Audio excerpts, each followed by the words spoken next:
Chop তো অনেক খেয়েছেন, তবে আমার এই রেসিপিটা দেখে ফুলকপি চপটা বাড়িতে একবার হলেও বানিয়ে দেখুন। খেতে এতটাই সুস্বাদু হয় যে না খেলেও বুঝতে পারবেন না। আমি ফুলকপি চপটা বানানোর জন্য এখানে ফুলকপিটা আমি ছোট ছোট করে কেটে নিয়েছি। এবার একটা কড়াই বসিয়ে দিয়েছি, কড়াইতে দিয়ে দিলাম একটুখানি সরিষার তেল, হাফ চামচ দিয়ে দিলাম পাঁচফোড়ন,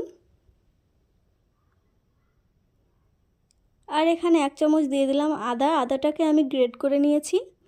এবার ভালো করে নেড়ে চেড়ে এগুলো ভাজা ভাজা করে নেব।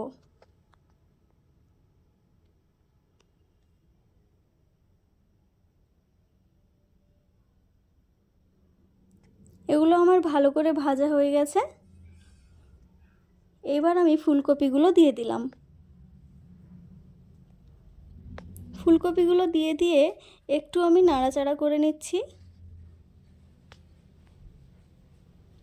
এই পর্যায়ে আমি এক চামচ দিয়ে দিলাম লবণ,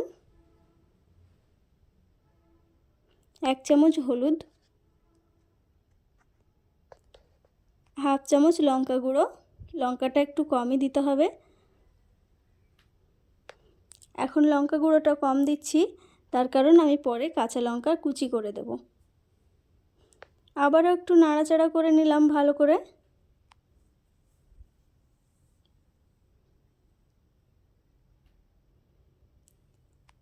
এবার আমি একটুও জল না দিয়ে ঢাকা দিয়ে অল্প অল্প করে নাড়াচাড়া করে হালকা আঁচে এটা সেদ্ধ করে নেব। এইভাবে আমি বারবার ঢাকা দিয়ে নাড়াচাড়া করে নিচ্ছি। আমার ফুলকপিটা প্রায় সেদ্ধ হয়ে গেছে।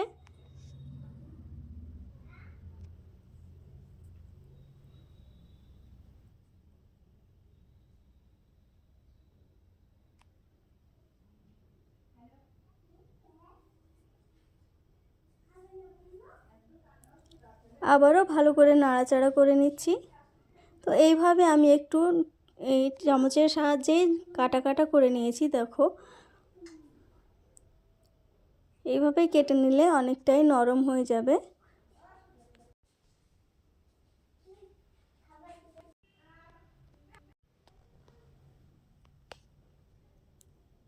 এইভাবে আমি বেশ কিছুক্ষণ সময় নিয়ে নাড়াচাড়া করে ফুলকপিটাকে একেবারে নরম করে নেব।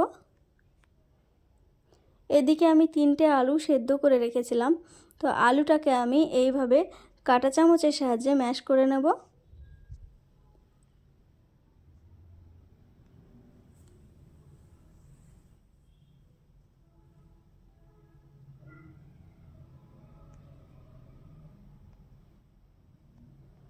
সবগুলো হয়ে গেছে। এবার আমি এই আলুটা ফুলকপির সঙ্গে দিয়ে দেব।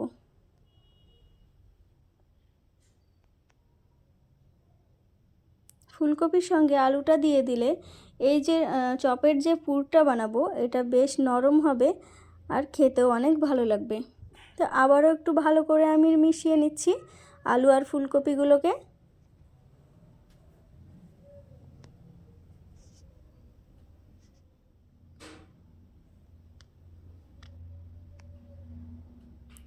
এবার এখানে আমি 1 চামচ গরম মশলা দিয়ে দিলাম,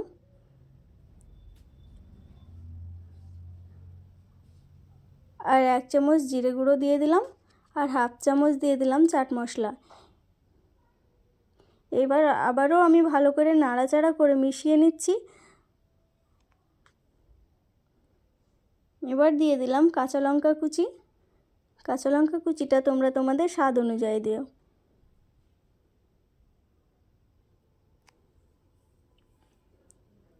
এবার 1 চামচ চিনি দিয়ে দিলাম। আবারও খুব সুন্দর করে নাড়াচাড়া করে এবার একটু আমি ভালো করে কষিয়ে ভাজা ভাজা করে নেব, তাহলে টেস্টটা অনেক সুন্দর হবে।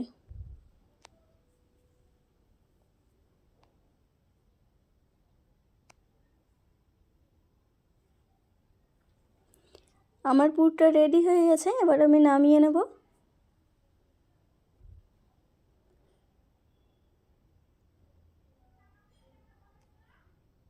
নামিয়ে নিয়ে এভাবে একটু ছড়িয়ে দিলাম ঠান্ডা হওয়ার জন্য। এটা ঠান্ডা হোক। এইদিকে আমি একটা বাটিতে নিয়ে নিলাম 3 চামচ কর্নফ্লাওয়ার। তোমাদের কাছে যদি কর্নফ্লাওয়ার না থাকে তাহলে চালের গুঁড়ো দিলেও হবে।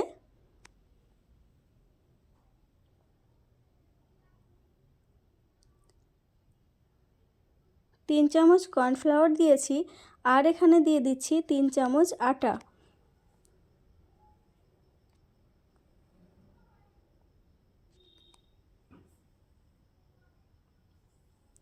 এখানে দিয়ে দিলাম স্বাদ মতো একটুখানি লবণ আর একটুখানি গোলমরিচ গুঁড়ো। এগুলো একটু মিশিয়ে নিলাম। এবার জল দিয়ে এটা ভালো করে গুলে নেব। অল্প অল্প জল দিয়ে গুলতে হবে, একসঙ্গে অনেক বেশি জল দেওয়া যাবে না। এইভাবে অল্প অল্প করে জল দিয়ে আমি গোলাটা বানিয়ে নিয়েছি। দেখতেই পাচ্ছ গোলাটা কিন্তু খুব বেশি পাতলা না, আবার খুব বেশি ঘনও না।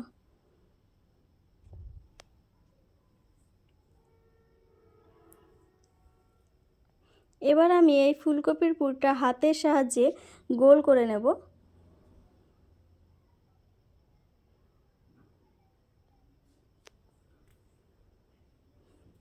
গোল করে একটু এইভাবে চ্যাপ্টা করে নিচ্ছি।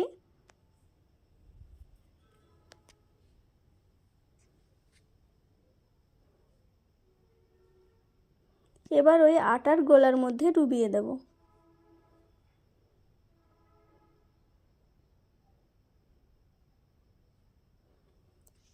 এবার গোলা থেকে তুলে আমি এখানে কিছুটা পাউরুটির টুকরো করে রেখেছি, সেটা দিয়ে ভালো করে এইভাবে কোট করে নেব। এটা বিস্কুটের কুচি দিয়ে করলেও হবে, আবার পাউরুটির কুচি দিয়ে করলেও হবে। তো আমি এখানে পাউরুটি গুঁড়ো করে নিয়েছি। আবার চাইলে টোস্ট বিস্কুট গুঁড়ো করেও এটা করা যায়।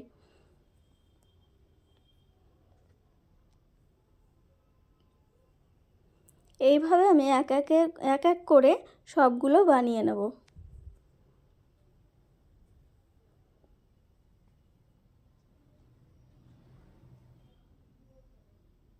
সবগুলো বানানো হয়ে গেছে। এবার আমি কড়াইতে তেল দিয়ে দিচ্ছি।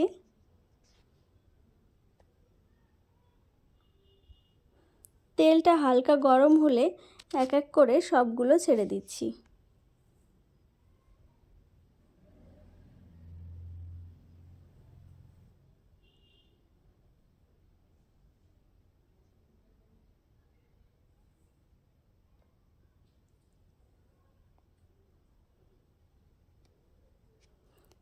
এই পর্যায়ে মিডিয়াম টু লো ফ্লেমে ভাজতে হবে। এইভাবে উল্টে পাল্টে খুব সুন্দর করে লাল করে ভেজে নিতে হবে। আর এটা বেশ সময় নিয়ে করতে হবে, তাড়াহুড়ো করে করলে কিন্তু হবে না।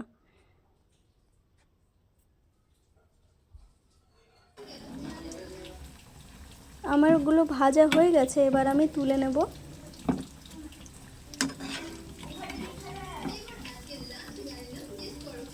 চপগুলো দেখে বুঝতে পারছো যে খেতে কতটা ভালো হবে। দেখতে যতটা সুন্দর, খেতেও ঠিক ততটাই ভালো হয়েছিল। আর বানানো তো অনেক সোজা। আমি খুব ভালো করে দেখানোর চেষ্টা করেছি যে আমি কিভাবে বানিয়েছি। একদম সহজভাবে আমি তোমাদের রেসিপিটা দেখালাম।